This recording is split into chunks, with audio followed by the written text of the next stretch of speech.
All right, yo, what's up, everybody? Welcome to this new video. If you've been following the podcast, you know that over the last few months, I've gone and decided to watch all of the James Bond films in order for the first time in my life. A few of them, a handful of them I had seen before, but for the most part, I was watching all of them for the first time. And for this video, I'm just going to be ranking all 25 films. I'm not going to include the two non-Eon productions, that being Casino Royale 1967 or Never Say Never Again from, I think that was 83. Just a little disclaimer here. Once again, this is me after watching the movies only once so far. There's a couple of them or a few of them that I've revisited since, so that kind of changed where they land. So this is just my opinion, you know, on first impressions for the most part, watching these only once for the first time. So you might not agree with all of them. There's possibly going to be some hot takes. And yeah, if it bothers you, I'm sorry. You can make your own list and send it my way, and, you know, we'll see what's good. But yeah, here we go. Let's jump into it. First, I'm just going to pour myself a little bit of Old Grandad 16, just a little bit. I've been listening to the audiobook for Live and Let Die, and I noticed that Bond tends to pour himself Old Grandad quite a bit in that one. So I thought I'd step it up and go with the 16-year-old version that came out earlier this year. Oh man, classic Old Grandad aroma. That's good. The way I kind of sorted this out was there's this app called Sorta app, and somebody already made a quiz of the Bond movies, and I was really struggling with the ranking. So I used this to help me, and I did it twice, and it was mostly consistent. I think I'm going to move a couple of these around. And yeah, here we go. So number 25, I've got Quantum of Solace. So this one I had seen twice. I did watch the Daniel Craig movies for the first time the week leading up to the release of No Time to Die, back when I wasn't, you know, into all the movies. And yeah, watching it again, I remember at that point thinking it's not so bad like people were saying. I didn't like all the shaky cam stuff. But watching it again after having gone through the other films, it just felt kind of flat for me. Like, there is some good action in there. I do think the opening car chase is pretty cool. But for the most part, I felt the whole storyline was pretty weak. It could have been more interesting, you know, the whole thing about the water supply. But it starts off with this whole revenge movie for Vesper, and then just kind of changes into something different. And I'm going to try not to get too detailed on these. And yeah, the song I also don't really care for, and I can't see myself watching it again anytime soon, if I'm being completely honest. Again, not like a terrible movie by any means, but yeah, not one that I've like wanted to go revisit. So at number 24, I've got Man with the Golden Gun, which is a little bit of a bummer because I love Christopher Lee. I was excited that he was going to be a Bond villain. I remember the whole Golden Gun thing from the GoldenEye video game, and I was stoked for this one, and it just, yeah, felt kind of flat for me. Like this Bond counterpart assassin situation, I thought could have been pretty cool, but ultimately I didn't care for it. There is a great car chase sequence where we get back, what's his name, the cop, I'm forgetting his name, but where the car does like a barrel roll. I thought that was awesome. And yeah, but for the most part, I didn't really care for it. Britt Eklund is the Bond girl. Good night, just kind of useless in my opinion. And so yeah, that's number 24. Coming in at number 23, I've got Moonraker. This is a movie I was really looking forward to, and again, I felt it just went on really long. It just felt like so long to me. There are some cool moments. The opening stunt of them like fighting for the parachute, jumping out of the plane, and all that stuff happening in midair. I mean, that sequence, the opening sequence, almost that's got to be like one of the top 5 openings for sure. But the movie as a whole, I just found kind of boring. There is some stuff in it that is interesting. Hugo Drax and his whole like plan, using his spaceships and this whole master race thing he's trying to make is what was pretty interesting and reminds me of some real shit. Like, well, I guess not real, but just makes me think of some real stuff. And I thought that was interesting. But for the most part, yeah, it just kind of bored me, if I'm being honest. So number 22, I'm going to go Spectre. I was really looking forward to this movie, seeing how in the new Daniel Craig era, how they were going to, you know, incorporate Spectre and all that. And I thought that first meeting when Bond goes to the Spectre meeting was really cool. The lighting, I think Hoy van Hoytema shot that one, and the lighting and just that vibe was so cool and was a good modern update.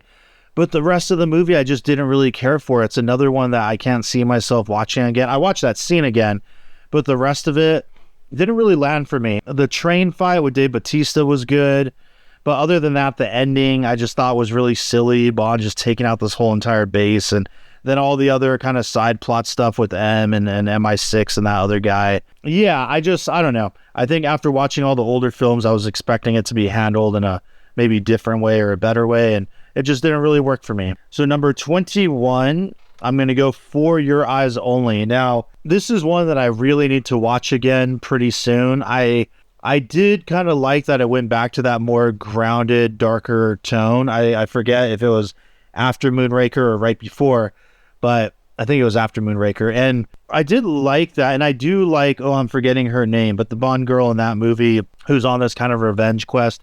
I like that. But at this point, I just felt a little bit bored.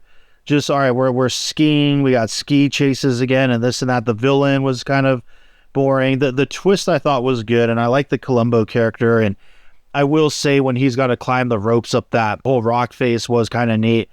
But yeah, for the most part, it just didn't really land for me. Again, first time viewing, right? I think when I watch it again, I'll probably like it a lot more, and I do plan, maybe a year from now, I'll rank the movies again once I've seen them multiple times and have let them settled in, because I am quite the Bond fan now. So that's one I'm looking forward to seeing again. And yeah, but for now, that is going to be number 21. So number 20, this might be a hot take, probably a hot take. You guys hopefully haven't switched the video off because this hasn't come up yet.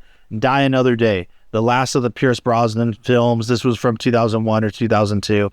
Yeah, the writing is really bad. The song sucks by Madonna. The CGI is atrocious and horrible and was probably dated the week after this movie came out. But I had a lot of fun with it. What can I say? It was a fun movie. It kind of brought back some tropes that almost felt like one of the old Bond films. And after kind of marathoning them all, I found that I was missing that, and I enjoyed getting back to that. So I didn't hate the movie. The CGI is really bad, and it's really unfortunate. The invisible card didn't bother me as much as it sounds like it bothers a lot of other people. It's silly for sure, but I don't hate it. And even, I think the car chase on the ice is one of the best. I think that whole sequence was super cool. The satellite laser thing was kind of fun. The villain is goofy as hell and should have been way better, but whatever. And yeah, again, all I can say is I had fun with it. It's a fun movie. It's just a popcorn movie. I'm not taking it too seriously, so it just kind of hit for me. Number 19, I've got No Time to Die. I know a lot of people would consider this the worst one, and I'm kind of surprised that when I did the whole sorta app thing that it came up as high as it did. I thought it'd be lower, but I obviously do like it a bit more than Spectre, and the Cuba sequence is really cool. I don't like the way this guy, I forget the villain's name already, but Safin, how he single-handedly gets rid of Spectre. It's just kind of odd to me. It shouldn't have been that easy. That was weird, and I just don't like the fact that, spoiler alert, they killed off Bond in the end. I just feel like it's weird for him to just give up. That just seems out of character to me. But yeah, all in all, the action in it, the cinematography, all that stuff is good. I like it for the most part. I guess for that Daniel Craig character arc, I guess perhaps that was the way to go about ending it. It is what it is, but I have that one at number 19. Number 18, The Living Daylights, the first of the, I was about to say Rick Dalton, Timothy Dalton films. This is another one that seemed like it was more grounded, and I definitely have to watch it again. I'm looking forward to seeing it again once I pick up the Blu-ray in a couple weeks. And I think for me, what went against it was the fact that it was such a, to me, drastic change from the Roger Moore era, where Roger Moore had a lot of humor in it. Connery did too, but I feel like Roger Moore played that up even more in his whole era. And we got 7 movies with him. So to go from that to a very grittier take on Bond, I didn't really appreciate. It was just too jarring. It was too much at once. And I'll talk a little bit more about it when we get to License to Kill. But yeah, it was too much. And I feel like when I watch it again, I'll probably like it a lot more the second time through. I almost think of these movies, you watch them in order for the first time. To me, it's almost like doing a whiskey tasting where you can have a lineup of really great stuff, your favorite stuff, but the order in which you taste it can really have an impact on how you would rank the whiskeys You know what I mean? So that's why usually when we do blind tastings and stuff, we'll take a break and we'll even go through them backwards so that like the order of it isn't kind of messing with our palate and all that. And I feel like these movies are kind of similar. So this is what I'm looking forward to seeing again at some point, and maybe it'll rank even higher. At number 17, I've got The World Is Not Enough. This is one I did see when I was a kid when it came out, and I remember really liking it at the time. And it's another one I got to watch again. I mean, I liked it for the most part. I did like the twist with Electra King. I thought that was interesting. The opening scene was really great. You know, we have the last appearance, Desmond Llewellyn as Q, and that's a great little scene. And I think they could have done more with the other villain, with Robert Carlyle's character. There was kind of a missed opportunity there. But yeah, World's Not Enough. At number 16, I've got Octopussy. So this is one I definitely got to see again. I liked it because it definitely felt very action heavy. I liked the dynamic between Bond and Kamal Khan. I like Octopussy herself and how they kind of make it seem like maybe she's going to be the villain at first, and then she isn't. And there is a lot of silliness in this movie, but I don't know, it's really action heavy. I thought that was cool. The bomb stuff at the end was pretty tense, just him having to go through all these obstacles to get there. And it's somewhat negated by the fact that he has to dress as a clown. It is kind of ridiculous. But it didn't bother me enough. I know it bothers a lot more people. It didn't bother me too much, but yeah, like it didn't break the tension as much as I'm sure it has for other people. And I thought it was pretty good. So I look forward to watching that one again and seeing where it falls next time. But Octopussy at number 16. At number 15, I've got Tomorrow Never Dies. Okay, this one features Michelle Yeoh, which was awesome. Jonathan Pryce is the villain. And this is another one I saw as a kid, and I liked it for the most part. It does seem more action heavy, and you got Bond like dual wielding guns, which I feel happened because of the game GoldenEye. And it's another fun one. It's another good one. It doesn't quite live up to what GoldenEye did, but it's pretty good. And I just wish that they would have given Michelle Yeoh even more to do. We get one really great fight scene where she gets to show off her skills. But that's really it. We could have done with a lot more of her. I don't like the way she kind of gets sidelined at the end. I thought that was a little silly. But yeah, Tomorrow Never Dies. At 14, I've got On Her Majesty's Secret Service. Now, when I was first watching these movies, this was one where I was like, okay, I'm definitely going to watch this again before doing the ranking. So I did revisit this one, and it went up in my ranking quite a bit. I think upon first viewing, it's another one of those situations where George Lazenby like has really big shoes to fill coming after Connery, where Connery really kind of set the tone and the vibe with the character. And it's a tall order, and it doesn't help that he was heavily dubbed, and then in the movie he also has to go undercover as this other guy, and there's also, you know, that just didn't help him out. You know, he wasn't really an actor, he was like a model, so he doesn't quite have the chops that Connery had. And you know, I thought some of the fight scenes and the editing was really weird to me, even though the editor of the previous movies was the director of this one. It's still, even upon second viewing, still stood out to me. And I've heard some folks say that they thought the editing in this one was really great, so that's interesting to me, and I was really looking out for that in my second viewing, and it still just didn't work for me. I thought the editing was kind of sloppy and jumpy. But I mean, again, it went up in my ranking. It went from being probably the bottom 5 to obviously somewhere in the middle here. And I really liked it. I appreciated Diana Rigg's character more. I appreciated their relationship between Bond and Contessa. And the ending is just amazing. Even the first time I watched it, I remember telling myself, like, all right, that movie was worth it to get to the ending. It's just so emotional and impactful and just so ballsy. You just don't really see endings like that now. And, you know, I won't really spoil it for those that may not have seen it, but definitely go check it out. Give it a fair share. I'm about to read that book next. I just finished Thunderball. I'm getting through the Spectre trilogy. So I'm excited for the book because I hear the novel is really great as well. At number 13, I've got Dr. No. Again, the first Bond movie in it, I thought did pretty well. I liked it. I liked seeing the setup of the character and who he is, and just the seeds planted of what's going to come. I really appreciate this movie. I want to go back and watch it again really soon. I'm also going to read that novel at some point. Dr. No is a good one. If you haven't seen it, watch it and start your journey there and see where it all began.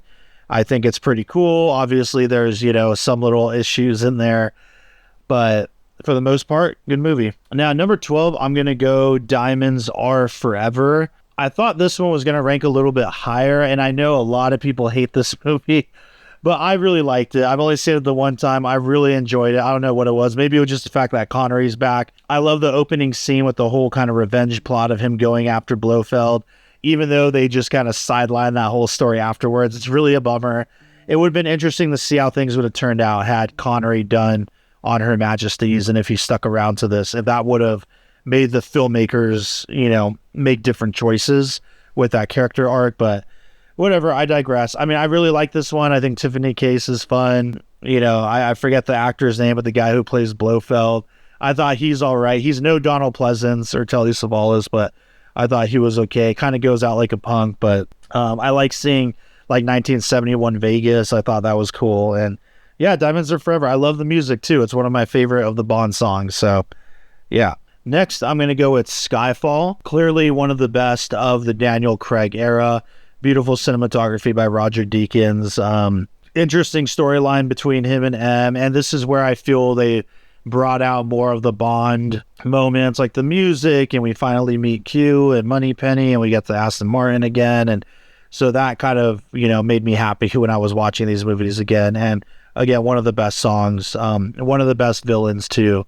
And Javier Bardem is Silva. But up next, I'm going to go The Spy Who Loved Me. I was fortunate enough to actually see a screening of this at the New Beverly, like a film print, just a few weeks after I saw the movie for the first time. So this was when I got to see again on the big screen with the crowd of people of all ages. It was a blast.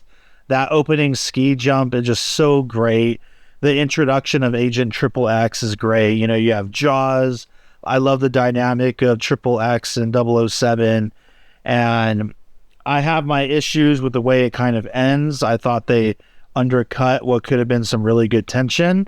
And you can listen to the podcast. I won't get into it here because I'm already making this video too long. But listen to the podcast. You can see my thoughts on it. But yeah, Spy Who Loved Me. Love the song. Nobody Does It Better by Carly Simon as well. One of my all-time favorites. So yeah. So next, I'm going to go Live and Let Die, the first of the Roger Moore films. Yaphet Kotto is the villain. Great. Love Yaphet Kotto, even though they kind of, turn him out like a chump. Yeah, I mean, I just really like this one. It was interesting that it came out kind of at the height of the blaxploitation movie kind of time frame, so you can see why they chose this one and kind of the vibe. But yeah, Live and Let Die. I actually really like this one. All right, up next, I'm doing License to Kill, the second and final Timothy Dalton one. By this point, I was warmed up to him, and so when we get into this one, where it's very much a revenge movie and it's grittier and darker and like quite a bit more violent, I really like this one. I think it is possibly underappreciated. I think Timothy Dalton's underappreciated, and perhaps people should go back and watch his movies. It feels like they were trying to do with him what they did with Daniel Craig, of like, all right, let's go darker, let's go grittier, maybe more emotional. And I like it. Again, it was too much too soon in The Living Daylights, so maybe when I go back after being done with all this, I'll feel differently about it. But having that to like warm up into what was going on, this one I think played a lot better. And yeah, I really enjoyed it. It's quite a, now he's going up against like a cartel leader and all that, and that's interesting. And you got all this stuff with Felix. The opening is like really funny that they just kind of like bail on the wedding and like jump in a helicopter and they're going to capture this guy who happens to be nearby. But the way they take down the plane in midair is super cool. Great stunts again. Yeah, really like this one. Now up next, I've got A View to a Kill. Again, probably another hot take. It seems that a lot of people hate this one. I really enjoyed it. I loved Mayday. I loved Christopher Walken as a villain. I like that he's an absolute madman, and when he just goes crazy and is like machine gunning all his own people was wild and over the top. But the blimp thing, and I don't know, I just loved it. It is silly. Bond is obviously super old. What's her name? Tanya is kind of a whack character, but I still just like the movie. Maybe when I watch it again, I'll feel differently. But on first viewing, I just really enjoyed this one. So what can I say? All right, next I've got Casino Royale, 2006. One of the best. I mean, I'm sure most people would put this probably top 3. I'm just really in love with the older films, and I thought this was such a great way to kind of jumpstart the series again and redo it. As much as I would have liked to see the original continuity continue, if there was a way to kind of change it and update it, I mean, I think this was definitely it. They crushed it for somebody who's not into card games and poker and all that. I think they do such a good job of making the game like tense and dramatic and engaging. And, you know, Eva Green as Vesperlind is really good, and it's a banger of a movie. All right, we're in the top 5 now, and you've already probably figured out how this is going to play out. But let's see. Up next, I've got From Russia with Love. I actually just finished reading the novel. I really like that one. And I appreciate this movie more as I thought about it. I did revisit this one again recently after finishing the novel, actually. And yeah, I like it. I like, we get this continuing kind of storyline with Spectre trying to get revenge on Bond for what he did to Dr. No and, all that stuff I thought was really interesting. Red Grant and everything on the train. I like Karen Bay as a kind of side supporting character. And yeah, From Russia with Love, I love the theme music as well. And yeah. All right, number 4, I've got You Only Live Twice, another banger song, Nancy Sinatra. We get Donald Pleasance as Blofeld. We see him for the first time. I think that's great. The one issue I have is I kind of hate the whole part where he's got to do the Japanese makeover. It's just really dumb. Doesn't really contribute much, I feel, but whatever. I'll take it because the rest of the movie is great. The Ken Adams set, little Nelly, rocket launching cigarettes, all that stuff. I love all of that. All right, number 3, I've got Goldfinger, the third movie in the series. Probably number 1 for most people. Was close to my number 1 for a while. I have to watch this one again. I really liked it. I remember when we did the podcast, I talked about how I felt this movie is where it really now we're all in on what I thought of Bond. We have the car and the gadgets and Q, and it had all the stuff we would come to know is really comes to full force in this movie. Connery as Bond all the way. We got the great villain in Goldfinger. Pussy Galore was great. It's just a banger of a movie, and I feel it really stepped up from the first two. You get Dr. No, and then you get From Russia with Love, and they're both good, and From Russia with Love got even better. And then it's not often you see the third movie just improve on everything. If it was just a trilogy, then yeah, to have each movie just get better and better doesn't happen often. And I mean, I think the film was only a $3 million budget too. It was $1 million for Dr. No, I think $2 million for From Russia, $3 million for this, but you really see that it's all stepped up. Again, great Ken Adams sets as always, and a great theme song. If you only see one Bond movie, this might be the one to see. Now, number 2, and this was a tough one for me, and this is another one. I read the novel after I saw the movie. I finished it recently. I really enjoyed it. Thunderball. Yeah, let's just go. Thunderball, the 4th film in the Sean Connery era. More Spectre. We get a great villainess, in Fiona Volpe. Domino's great. Largo's great. Bond, Q, all the good stuff. I like it. I know a lot of people seem, from what I've heard, don't really care for this movie. I love it. I got a poster on my wall now. Read the novel. Novel's great. Granted, the underwater stuff starts cool, but it does drag on, and it feels like they spend so much time underwater, and the fight starts off kind of cool, but then just drags. I get it. But ultimately, I don't know. This one just really left a mark on me.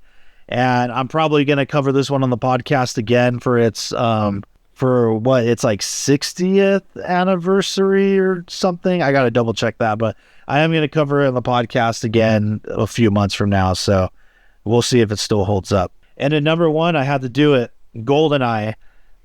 I thought it was going to be one of the Connery films, but I just kept thinking and going back and forth and doing this whole quiz on helping me sort and rank the movies. GoldenEye came out on top, 3 times, and I just can't deny. I thought GoldenEye was just such a great way to, again, rejuvenate the series, bring new life into it. You got Pierce Brosnan, again, great Bond girls, great villains with, Famke Janssen and Alec Trevelyan, and it's just a hell of a movie from start to finish. The whole opening scene is great. Yeah, all I can do is gush about this one. And what I like about it too is, we went through the Timothy Dalton era, the Roger Moore era, and bringing in Pierce Brosnan, he kind of captured the best of all of it. He had some of the edge of Connery and some of the grit of Timothy Dalton, but still had the humor of Connery and Roger Moore. And it was such a great culmination and a good way to update it for the 90s too. Judi Dench brought in as M is great. I mean, it's a hell of a movie. As soon as I finished watching it, I was like, damn, this is a good movie. Even outside of all the Bond stuff, it just it stands on its own. I think it still holds up really well. That scene with the exploding pen and all that, brilliant moment of tension. So I guess that's it. So GoldenEye is my number one, and that's my ranking. I hope you enjoyed the video. Hopefully I didn't, talk about stuff too long. Once again, if you want to hear me go into detail about all these movies, you can listen to the Drinks in a Movie podcast. They're all on there. Most of them are on the YouTube channel, but it's on Amazon, Spotify, Apple, anywhere you get your podcast. Please check it out. And if you have any comments, let me know what your favorite movies are. If you agree, disagree. I'm sure there's going to be a lot of disagreements, but whatever. It's cool. We all have our own opinions, and that's that. And certain things resonate with certain people. And it's been a blast going and watching most of these movies for the first time and just kind of watching them in order. And I look forward to revisiting all of them in the future at different times. And again, maybe doing another ranking after I've sat with it for a while. But now I'm a Bond fanatic. I've got numerous books. I've read 3 of them already. Casino Royale, Thunderball, From Russia with Love. I'm listening to the Live and Let Die audiobook. I'm going to read On Her Majesty's pretty soon. And it's been a lot of fun. I'm a full-fledged Bond fan now, I suppose. So anyway, let me know your thoughts. What's your top 5? What's your bottom 5? And that'll be a wrap on this one, everybody. Cheers.